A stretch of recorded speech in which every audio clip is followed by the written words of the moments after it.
পৰ ভাতে শ্যাম কানু ধেনু লয়া সংগে আৰে বংশীৰ নিচানে বৃন্দাবনে চালে ৰঙে পৰ ভাতে শ্যাম কানু ধেনু লয়া সংগে। নমস্কাৰ। আজি আমি ভাগৱত কথাৰ পিছৰ খণ্ডলৈ আগবাঢ়িবলৈ লৈছোঁ। যোৱা খণ্ডত আমি আলোচনা কৰিছিলোঁ ধ্ৰুৱৰ চৰিত্ৰৰ বিষয়ে। ধ্ৰুৱৰ চৰিত্ৰৰ কথা আমি আলোচনা কৰোঁতে এটা কথা উল্লেখ কৰিছিলোঁ, যেতিয়া ধ্ৰুৱই তেওঁৰ পিতৃৰ কোলাত বহিবৰ কাৰণে আগ্ৰহ প্ৰকাশ কৰিছিলে, তেতিয়া তেওঁৰ সেই অৱস্থাত সুৰুচিয়ে বাধা প্ৰদান কৰিছিল আৰু তেওঁক দুৰ্ব্যৱহাৰ কৰিছিল। কিন্তু আমি সেই কথাটো কওঁতে সুৰুচিৰ জেগাত আমি সুনীতি বুলি কৈছিলোঁ। গতিকে এই অজানিত দোষৰ বাবে মই ক্ষমা বিচাৰিছোঁ। এতিয়া আমি আহোঁ পুৰঞ্জন আখ্যানৰ কথালৈ। পুৰঞ্জন নামে এজন ৰজা আছিল আৰু তেওঁ থাকিবৰ কাৰণে এখন ভাল নগৰ বিচাৰিবলৈ ধৰিলে। আৰু তেওঁ সেই নগৰখন বিচাৰি ঘূৰি ফুৰোঁতে বহুত দূৰ যোৱাৰ পিছত তেওঁ এখন নগৰত প্ৰৱেশ কৰিলে আৰু সেই নগৰখন সুন্দৰ দেখি ৰজাই তাত বাস কৰিবলৈ ল'লে। এবাৰ পুৰঞ্জনে এই নগৰত এৰে ঘূৰি ফুৰোঁতে অকস্মাত এগৰাকী বৰ সুন্দৰী নাৰীক লগ পালে আৰু তেওঁৰ নাম আছিল পুৰঞ্জনী। ৰজা আকৃষ্ট হৈ গ'ল, পচন্দ হ'ল আৰু বিবাহৰ প্ৰস্তাৱ দিলে। পুৰঞ্জনীয়েও সেই কথাটো মানি ল'লে আৰু দুয়োৰে বিবাহ হ'ল। পুৰঞ্জনে পুৰঞ্জনীৰ কথা শুনিবলৈ ধৰিলে আৰু তেওঁ যেনেকৈ কয় সেইমতে চলি থাকে আৰু লাহে লাহে গৈ পুৰঞ্জনে সেই পুৰঞ্জনীৰ কথাত নাচিবলৈ ল'লে। পুৰঞ্জনীয়ে যি কয় পুৰঞ্জনে তাকেই কৰে। আনফালে পুৰঞ্জনৰ এজন বন্ধু আছিল আৰু তেওঁৰ নাম আছিল অভিজ্ঞাত।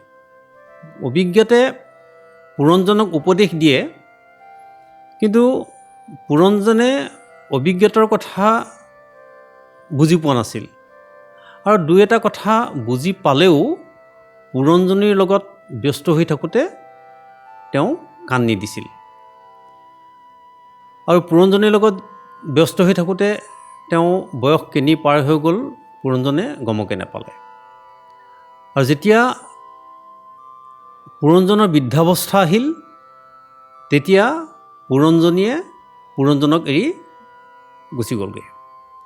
তেতিয়া পুৰঞ্জনে পুৰঞ্জনীক বিচাৰিবলৈ ধৰিলে, মোৰ পুৰঞ্জনী ক'লৈ গ'ল, মোৰ পুৰঞ্জনী ক'লৈ গ'ল।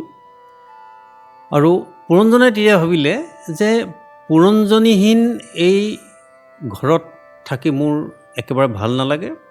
আৰু তেওঁ পুৰঞ্জনী যোৱাৰ পাছত পুৰঞ্জন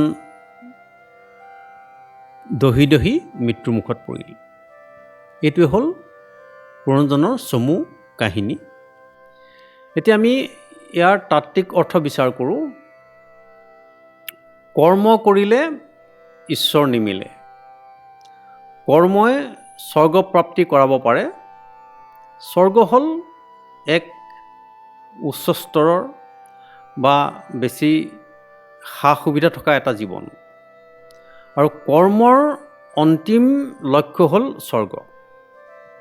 স্বৰ্গ স্থায়ী নহয়।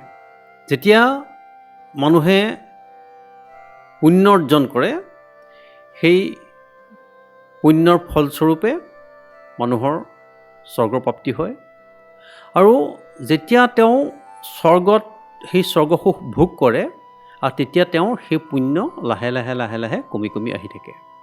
আৰু যেতিয়া সম্পূৰ্ণ পুণ্য ক্ষয় হৈ যায় তেতিয়া তেওঁ আকৌ পুনৰ জন্ম ল'বলগীয়া হয়। আৰু সেইকাৰণে কৰ্মই মানুহক একে ঠাইতে ৰখাই থয়, অৰ্থাৎ ঈশ্বৰৰ ফালে গতি কৰাই দিব নোৱাৰে। আৰু আমাৰ ঈশ্বৰ প্ৰাপ্তিৰ মূল যিকেইটা আমাৰ শাস্ত্ৰই বৰ্ণনা কৰিছে, যি পথ দেখাইছে, সেই পথ হ'ল ভক্তি। ভক্তি মাৰ্গেদি যদি আমি আগবাঢ়োঁ তেতিয়াহে আমাৰ ভগৱত প্ৰাপ্তি হ'ব পাৰে। যদি আমি কৰ্ম মাৰ্গেদি আমি আগবাঢ়োঁ তেতিয়াহ'লে সেই কৰ্মৰ যোগেদি আমাৰ ভগৱত প্ৰাপ্তি নহ'বও পাৰে। আৰু ভগৱত প্ৰাপ্তি হ'বলৈ হ'লে আমি কি কৰিছোঁ বা কি নাই কৰা তাৰ ওপৰত নিৰ্ভৰ নকৰে। আমি ভগৱান প্ৰাপ্তিৰ কাৰণে আমাৰ নিজৰ পৰিৱৰ্তন হ'ব লাগিব, আমাৰ ৰূপান্তৰ হ'ব লাগিব, আমি ভিতৰৰ পৰা সলনি হ'ব লাগিব।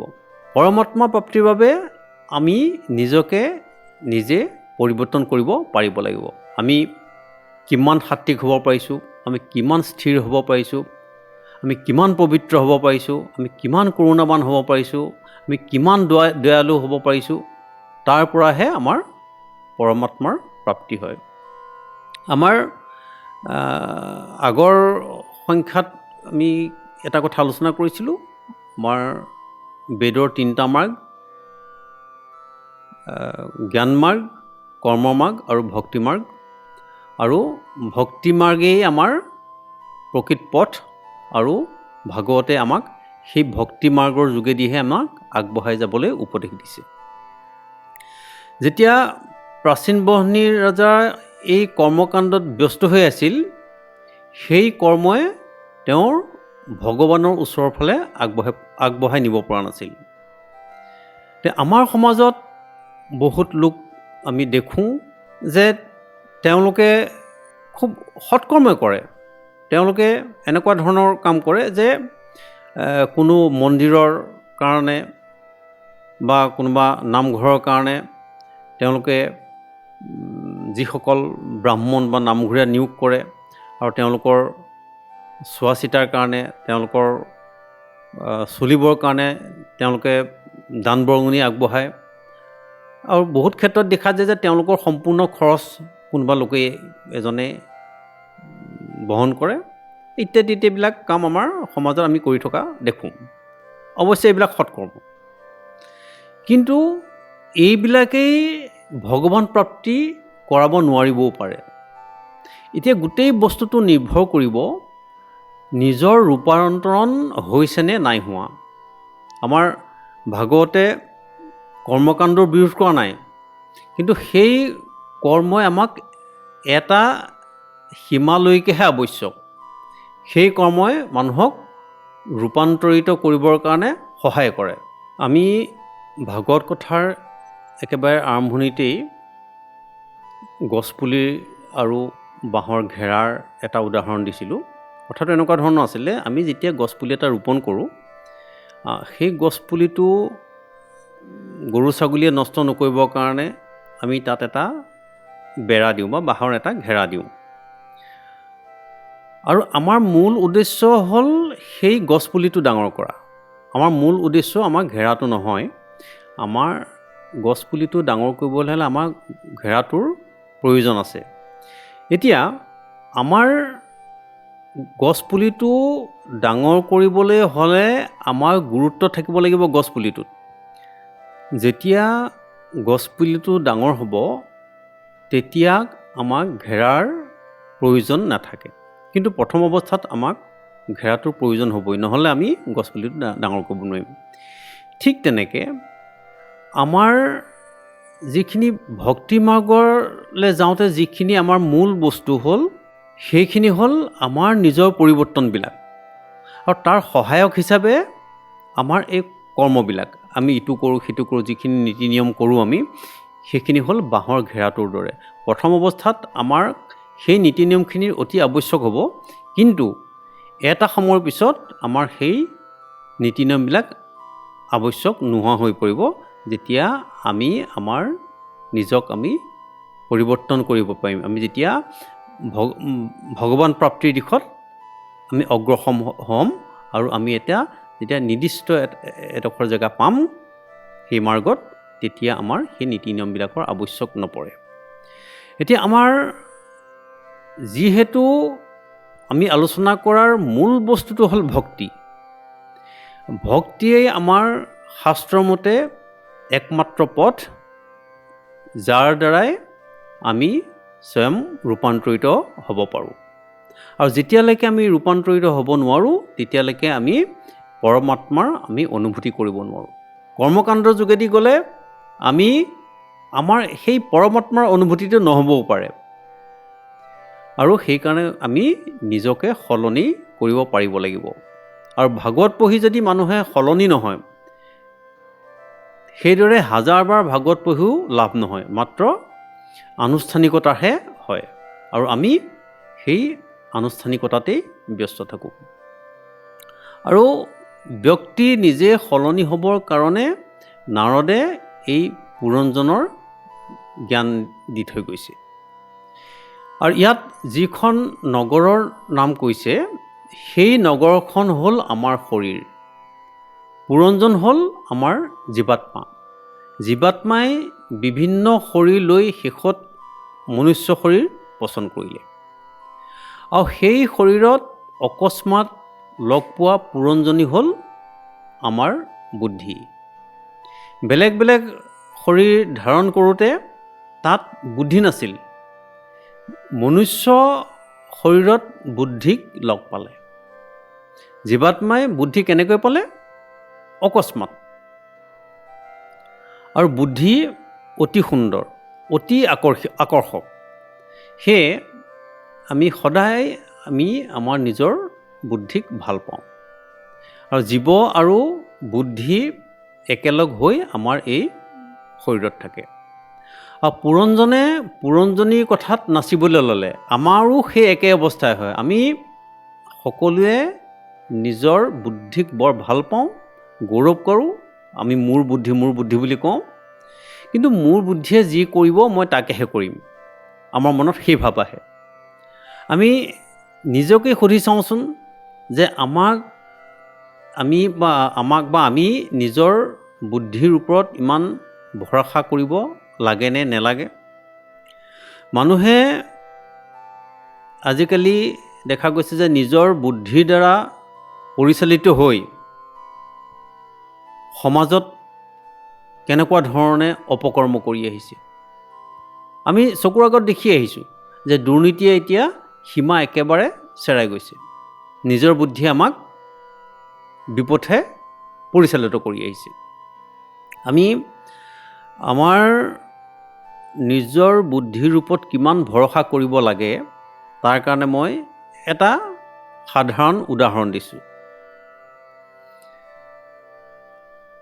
আমি এটা কাম কৰি চাব পাৰোঁ, তেতিয়া আমাৰ অনুভৱ হ'ব যে আমি আমাৰ বুদ্ধিৰ ওপৰত কিমান ভৰসা কৰিব লাগিব।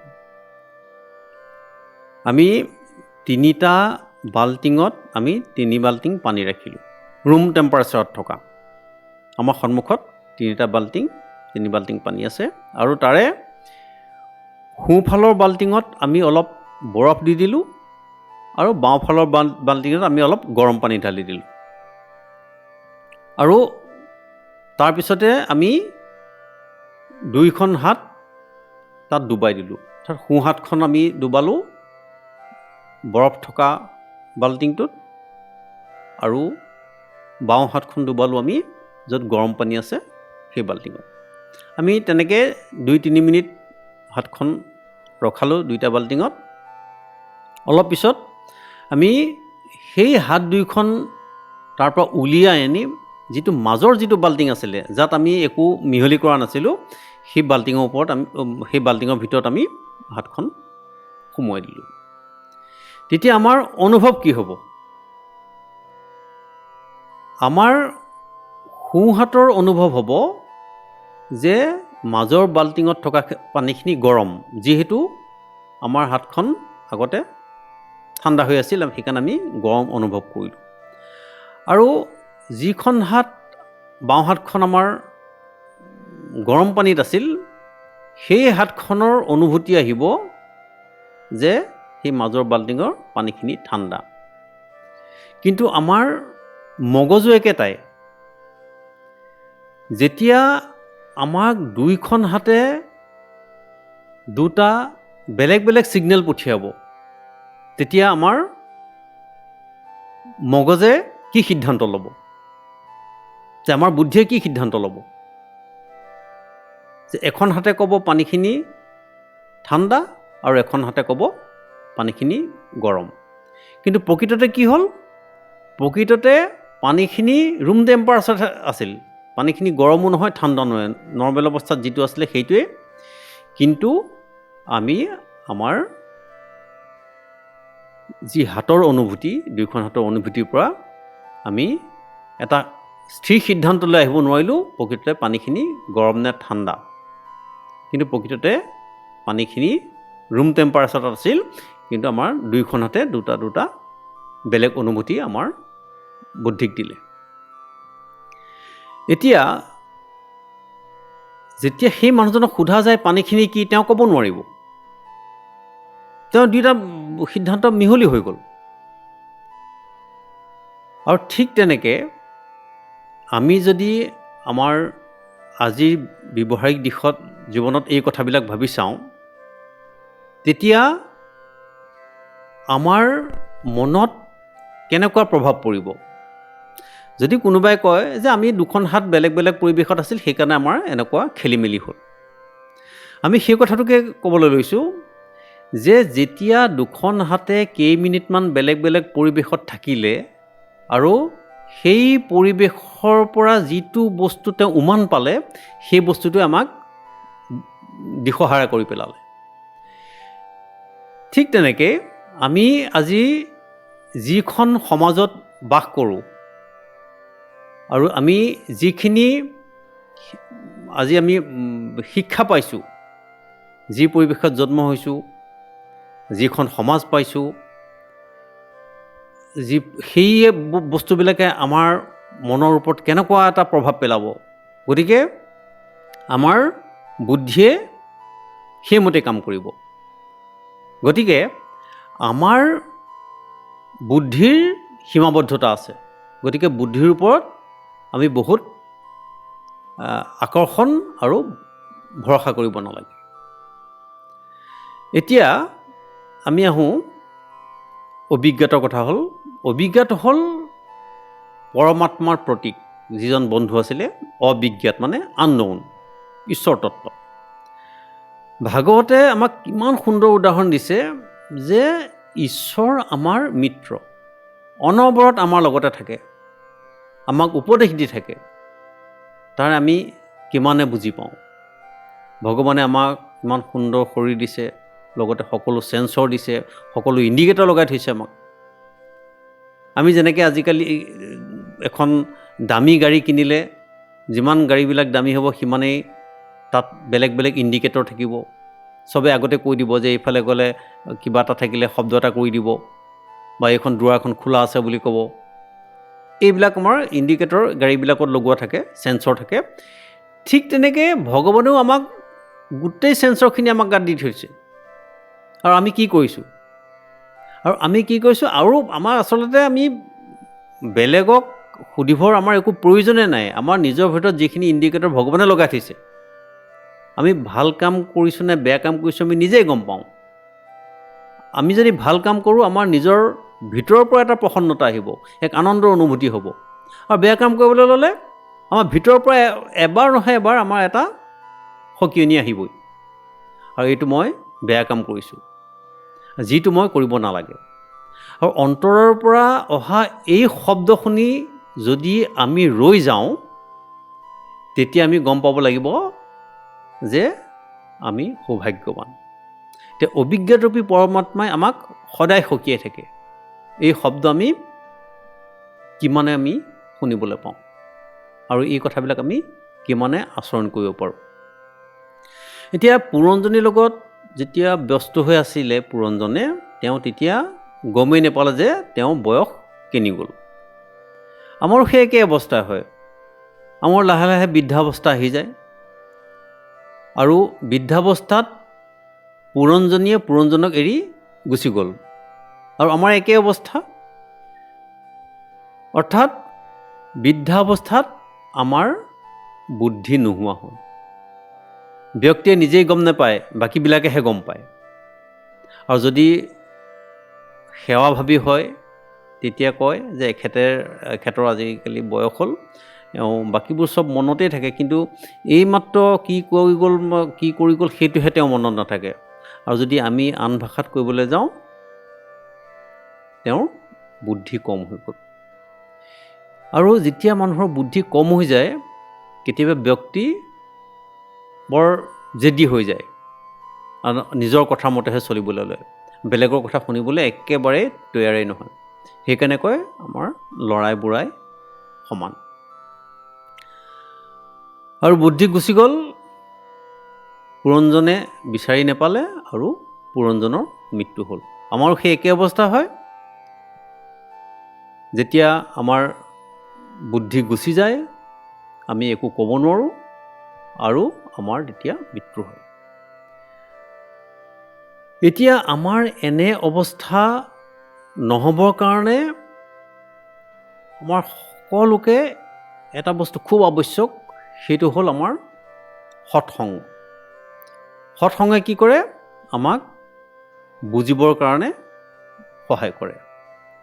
এতিয়া বৃদ্ধাৱস্থাত আমি কেনেকৈ কটাব লাগিব বা বৃদ্ধাৱস্থাক আমাৰ স্বীকাৰ কৰিবলৈ আমাক ভাগৱতে শিক্ষা দিয়ে।